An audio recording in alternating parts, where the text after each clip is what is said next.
साथियों नमस्कार।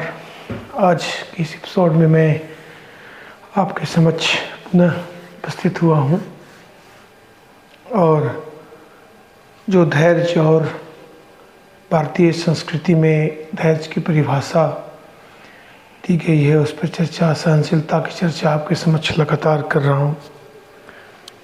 तो मैं पूर्व एपिसोड में आपको बताया था कि धैर्य की सीमाएं क्या हैं, सहनशीलता क्या है और किस प्रकार से हम लोगों को अपना आचरण करना चाहिए। पुनः उस एपिसोड को आगे बढ़ाते हुए ये कहना चाह रहा हूँ कि कभी कभी व्यक्ति को अपने कर्मों का परिष्कार करते हुए, उस पर व्याख्या करते हुए ये सोचना चाहिए कि वह कर क्या रहा है और केवल त्याग और तप से ही सारा कार्य हो जाए, ऐसी बातें नहीं होती हैं। त्याग तप आवश्यक चीज़ें हैं जिससे व्यक्ति का परिष्कार होता है, परंतु त्याग तप के द्वारा ही सारे कार्य हो जाएंगे ऐसा नहीं है। मानव जीवन में पैदा लेने वाला व्यक्ति जो अविनाशी निर्गुण या सगुण ईश्वर को नहीं देखा हो, जो अपने सीमित तर्क बुद्धि के द्वारा उसका विश्लेषण करता हो, जो अपने अंदर समाहित राग द्वेष लोभ मोह क्रोध अहंकार को नहीं देखता हो, केवल दूसरे की निंदा करता हो,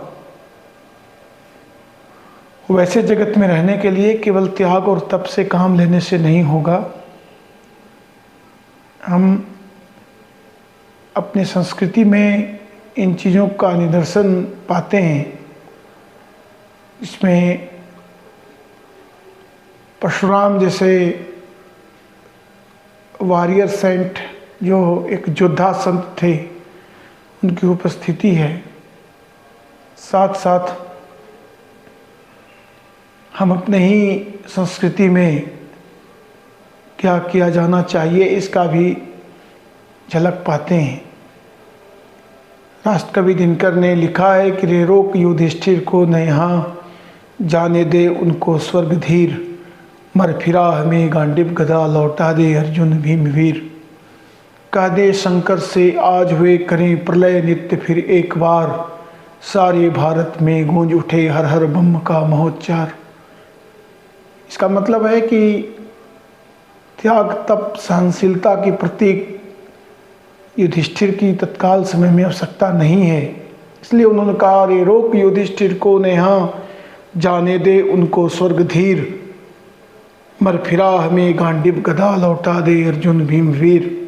का दे शंकर से आज वे करे प्रलय नित्य फिर एक बार, सारे भारत में गूंज उठे हर हर बम का महोच्चार।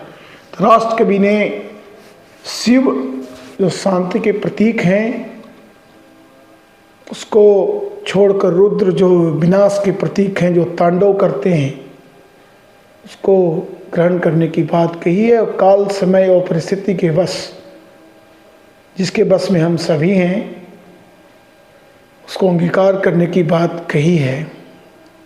निश्चित तौर पर सहनशीलता जो है, सहनशीलता अच्छी बात है और त्याग और तप भी अच्छी बात है। हमारे शास्त्रों में ही कहा गया है कि त्याग और तप और दान तीनों का परित्याग नहीं होना चाहिए, कर्म के साथ फल का परित्याग होना चाहिए। भागवत गीता में श्री कृष्ण ने कहा त्याज दोषा बधित्य के कर्म प्राहुर मनीषिण यज्ञो दान तपः कर्म पावनानि मनीषिणाम। यज्ञो दान तपः कर्म न त्याज मिति चापरे। इनका त्याग कभी भी उचित नहीं है, ये मनुष्यों को भी पवित्र करते हैं। परंतु संघर्ष के काल में जहाँ आप चारों तरफ से घिरे हैं, जहाँ पर बुद्धम शरणम गच्छामि संघम शरणम गच्छामि के उद्घोष से हमारी सेनाएं अहिंसात्मक होकर, हमारा समाज अहिंसात्मक होकर अपनी रक्षा नहीं कर पाया, वहाँ पर एक हिंसक शासक ने हिंसक पशुओं का संहार किया और अखंड भारत का निर्माण भी किया। एक कृषक का बेटा, एक शूरवीर योद्धा, जिसके बारे में यूनानियों ने बार बार कहा कि वह एंड्रोकोटस या सेंड्रोकोटस सिंधु नदी के किनारे निवास करता था। जस्टिन नामक रोमन इतिहासकार ने लिखा, सहसा एक हाथी उसके सामने प्रकट हुआ। उसने उस हाथी के साथ संपूर्ण भारतवर्ष पर विजय प्राप्त कर ली और यूनानियों को निकाल बाहर किया। अलेक्जेंडर के द्वारा जीते गए उन क्षेत्रों पर एक कृषक को पालक का लड़का अखंड भारत का निर्माण करते हुए शस्त्र के बल पर विशाल साम्राज्य की स्थापना की।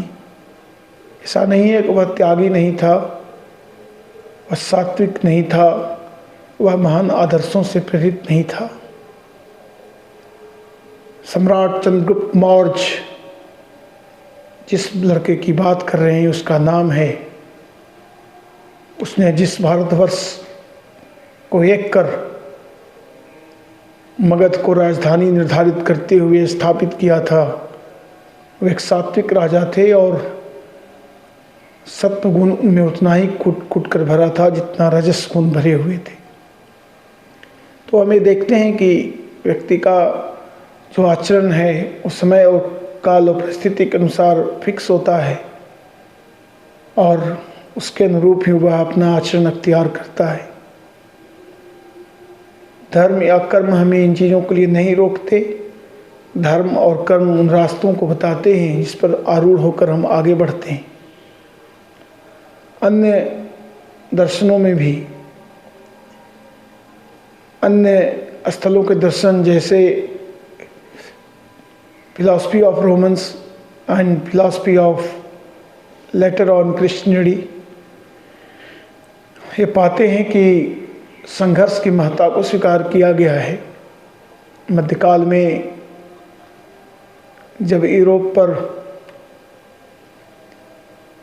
क्रूसेड के बादल मंडरा रहे थे, जब यूरोपियन क्रिश्चियंस ने यरूशलेम को मुक्त कराने के लिए क्रूसेड की घोषणा की थी, तो उस वक्त बहुत सारे राजे रजवाड़े सामंत उस युद्ध में शामिल हुए थे और युद्ध करना अच्छा समझा था।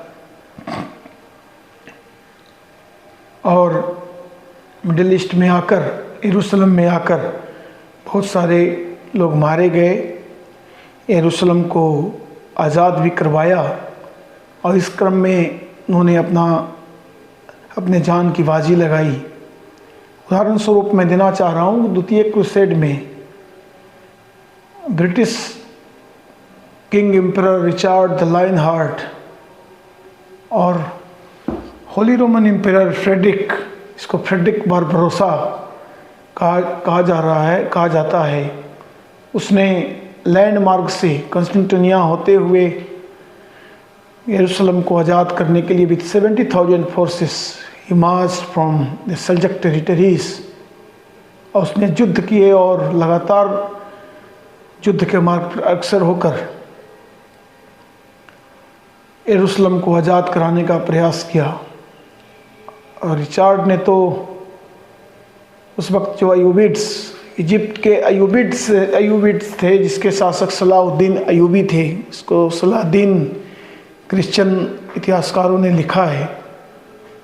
He was the great prince in Islamic world that time, and he was studded with all types of qualities should be there in humanity. तो उसके साथ सारी क्वालिटीज़ थे, तो उनसे युद्ध करने के लिए फ्रेडरिक बारबरोसा और Richard the Lionheart Europe से रवाना हुए, जिन्होंने अपने धर्म की रक्षा करने के लिए हथियार उठाए थे और बहुत ही बहादुरी के साथ उन्होंने मिडिल ईस्ट में युद्ध किया। किंग एम्परर ऑफ इंग्लैंड वाक़या आता है कि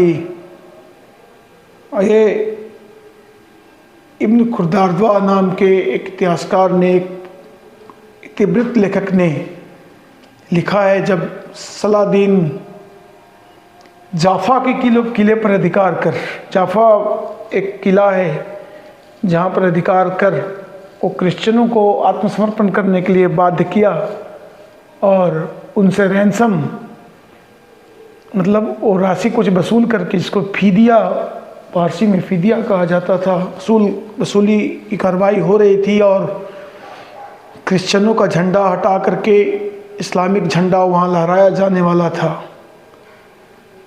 ये बातें ये जाफा, विक्ट्री ऑफ जाफा की जानकारी जब रिचर्ड को मिली तो वह मात्र 2000 व्यक्तियों के साथ समुद्र के मार्ग से जाफा की ओर बढ़ा। किला के ठीक सामने देखा कि एक पादरी, एक व्यक्ति समुद्र में कूदकर तैरता हुआ उसके जहाज़ पर आया और सलादीन को कहा कि एम्परर, सारे चीज़ समाप्त हो जाएंगे, आप जल्दी करें, लेट ना करें। मुसलमानों का परचम जाफा पर लहराने वाला ही है और आपके बंधु बांधव खतरे में हैं और इस्लामिक परचम लहरा जाने के बाद कत्लेआम भी की जा सकती है।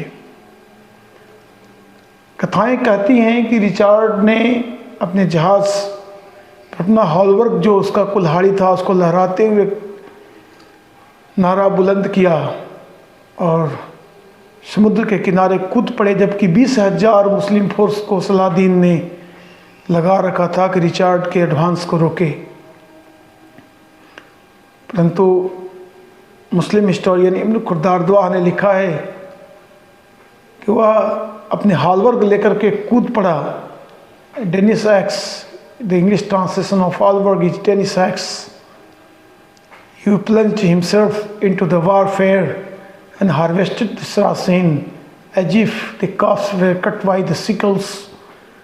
And the emperor whose hair was red, whose tunic was red, whose beard was red, and was furious and brandished the sword as if the Kala himself was sent before the Saracens.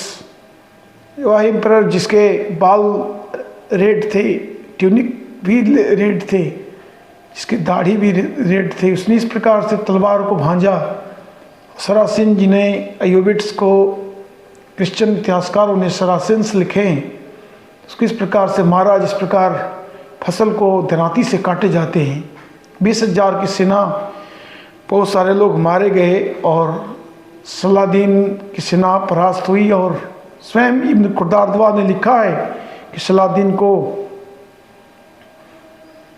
पीछे हटना पड़ा, हटते हुए और उसके द्वारा किला को खाली करना पड़ा और क्रिश्चियन फोर्स की रक्षा हुई।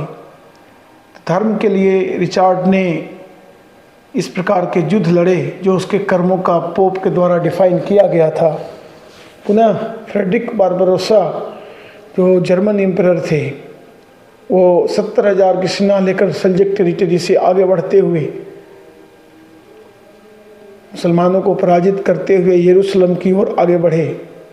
सलादीन को 2 मोर्चों पर लड़ना पड़ सकता था, परंतु एम्परर सवाले नदी में एक्सीडेंटली ही डाइड देयर, वहाँ पर उसकी मृत्यु हो गई। कहने का जिस्ट यह है कि इस प्रकार के कर्मों को करने के लिए बड़े बड़े शासकों को भी युद्ध के क्षेत्र में उतरना पड़ा। आज इतिहास में उनका नाम अमर है। पूरे क्रिश्चियनडम में रिचार्ड द फर्स्ट को, Richard the line heart, emperor Barbarossa का नाम बड़े ही आदर से लिया जाता है। सेकेंड क्रूसेड में जिस प्रकार से क्रिश्चियनों ने मुसलमानों के साथ युद्ध किया, अपने धर्म की रक्षा करने का प्रयास किया, वह इतिहास में अविस्मरणीय है। दूसरी तरफ इस्लामिक प्रिंस सलाउद्दीन अयूबी, इसको इंग्लिश इतिहासकारों ने सलाडीन कहा है, वह भी इतिहास में हजरत खालिद बिन वलीद के बाद मुसलमान प्रिंसों में सबसे महान प्रिंस माना जाता है, महान शासक माना जाता है। तो हमें देखते हैं कि जिन्होंने संघर्ष किया, इतिहास में उनका बड़ा ही नाम है। और भारतीय संस्कृति में भी हम उन योद्धाओं को देखते हैं जिन्होंने अपने स्वत्व की रक्षा करने के लिए हथियार उठाए और युद्ध किया और धैर्य की परिभाषा को विस्तृत करते हुए बड़ी बड़ी सेनाओं के साथ संघर्ष किया। मेवाड़ के शासक बप्पा रावल, जिन्होंने मुस्लिम सेनाओं के साथ अफगानिस्तान तक सामना किया, and tactically he put India on offensive.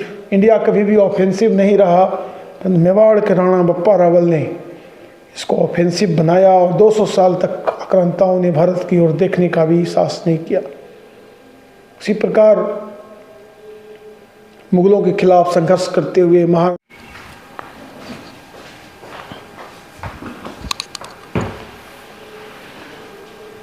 तो देखते हैं कि किस प्रकार से अपने धर्म की रक्षा करने के लिए क्रिश्चियनों ने भी हथियार उठाए थे और धैर्य की उस सीमा का परिचय दिया था जो अपने आप में अनुकरणीय हैं। और यह बताते हैं कि जब भी आवश्यकता पड़े तो स्थिति और परिस्थिति के अनुसार व्यक्ति अपने जीवन की परवाह न करते हुए कर्मों को करे और कर्म को करते हुए सर्वस्व ईश्वर को समर्पित करते हुए वह आगे बढ़े। संसार के सभी पार्ट में बड़े बड़े युद्ध हुए, बड़े बड़े कार्य हुए, ज्ञान विज्ञान दर्शन के भी कार्य हुए और बहुत सारे महापुरुष उत्पन्न हुए जिन्होंने उन चीज़ों को स्थापित किया जो सदैव सभी के लिए अनुकरणीय रहा, जिनके विचार, जिनके सोच, जिनका कृतित्व आज भी पूरी दुनिया को आंदोलित करता है। अब आप ये देखेंगे कि जिस प्रकार से मध्यकाल में क्रूसेड चला, जो क्रिश्चियनों और मुसलमानों के बीच अनवरत चलता रहा, जो बाद में कुस्तुनतुनिया की विजय के उपरांत कंस्टेंटाइन ईस्टर्न रोमन एम्पायर की समाप्ति हुई और मुसलमानों का कुस्तुनतुनिया पर फतह हुआ। तो इस क्रम में बहुत सारे वाकया हुए जो ये सिखाते हैं कि हमें क्या करने चाहिए, किस प्रकार से रहने चाहिए और हमारे धैर्य की क्या सीमा होनी चाहिए। मैंने आपको कुछ सेकंड क्रूसेड की बात बताई जिसमें एक 70 साल का एम्परर अपने सेना के साथ लेकर अपने घर से लगभग 4-5 हजार से ज़्यादा किलोमीटर दूर का रास्ता तय करते हुए अपने धार्मिक सेंटर को आज़ाद कराने के लिए अग्रसर हुआ और बड़े बड़े युद्ध किए। इतिहास में उसकी सफलता एक स्वर्णिम अक्षरों में दर्ज है। दूसरी तरफ मुसलमानों का ग्रेट प्रिंस सलाउद्दीन अयूबी ने अपने धर्म का पालन करते हुए, अपने कर्मों का पालन करते हुए 2 मोर्चों पर युद्ध किया और उसने अल्लाह को समर्पित कर उस सारे कर्मों को किया जो एक महान लोग करते हैं। इसीलिए उसका नाम बड़े ही आदर के साथ पूरे संसार में मुस्लिम जगत में लिया जाता है। जिस प्रकार भारतीय संस्कृति में हम पढ़ते हैं कि महापुरुषों ने बहुत सारी चीज़ों को इस्टाब्लिश किया, इन्होंने अपनी जिंदगी का समर्पण उन कार्यों के लिए कर दिया जो पूरे समुदाय के लिए अच्छे थे और अच्छे होने वाले थे। देश की रक्षा करने के लिए उन्होंने अपनी जिंदगी का समर्पण कर दिया। इंडिया जो था सदैव ही सुरक्षात्मक युद्ध लड़ने के लिए प्रसिद्ध था, परंतु मेवाड़ के राणा बप्पा रावल जी ने अफगानिस्तान तक अटैक करके भारतीयों की रक्षा की। उस समय आक्रांताओं ने, खास करके तुर्कों ने भारत में बार बार आक्रमण करके अस्थिरता से उत्पन्न कर दी थी। महाराणा बप्पा रावल ने न केवल उनको खदेड़ा, वरन 200 साल तक में इधर ताकने के लिए भी वे साहस प्राप्त न कर सके। यह राणा बप्पा रावल का ही शौर्य था जिसके कारण उन्होंने न केवल तुर्की आक्रांताओं को परास्त किया वरन अपने कर्मों का पालन किया। तो हमें देखते हैं कि जब विपत्ति की घड़ी आती है तो आपका आचरण निखर जाता है। लिखा ही है दिनकर जी ने, प्रसादों के कनकाब शिखर होते कबूतरों के ही घर, महलों में गरुड़ न होता है, कंचन पर कभी न सोता है, रहता है कहीं पहाड़ों में, सैलों की फटी दरारों में। तो उड़ते जो झंझावातों में, पीते जो वारी प्रपातों में, सारा आकाश ऐन जिनका, बिस्तर भुजंग भोजन जिनका, वही फनिबंध चुढ़ाते हैं, धरती का हृदय जुड़ाते हैं। तो जो व्यक्ति कठिनता में रह करके सतत संघर्षशील रहता है वही बड़ा कार्य करता है, अनुकरणीय कार्य करता है। और यह न केवल भारतीय संस्कृति में हुए, जिस संस्कृति का हम लोग उपज हैं केवल उसी का गुणगान नहीं कर सकते, परंतु अरबों में भी ऐसे लोग हुए जिन्होंने न केवल गिरते हुए मानक को स्थापित किया परंतु आज भी इतिहास में अनुकरणीय हैं। और अरबों में जब प्रोफेट मोहम्मद ने उन चीज़ों को स्थापित किया जो कुरीतियों को समाप्त करते थे, तो उनके उपरांत, उनके मृत्यु, उनके साल के उपरांत पूरे अरब में लोगों ने युद्ध शुरू कर दिया, इस्लाम को छोड़ने लगे, जिसको रिड्डा वार ऑफ अपोस्टेसी कहते हैं। तो उसको समन करने के लिए वृद्ध खलीफा अबू बकर ने जिन सेनाओं की संरचनाएं की थी, उसमें सिपाह सलार हजरत खालिद बिन वलीद को बनाया था। हजरत खालिद बिन वलीद ने चारों दिशाओं में युद्ध करते हुए रिड्डा वार के जो नायक थे, जिसमें तालहा, जिसमें साजा, मुसैलमा इब्न कज़्ज़ाब, इन सभी को न केवल पराजित किया वरन उनको आयदर इस्लाम में पुनः दीक्षित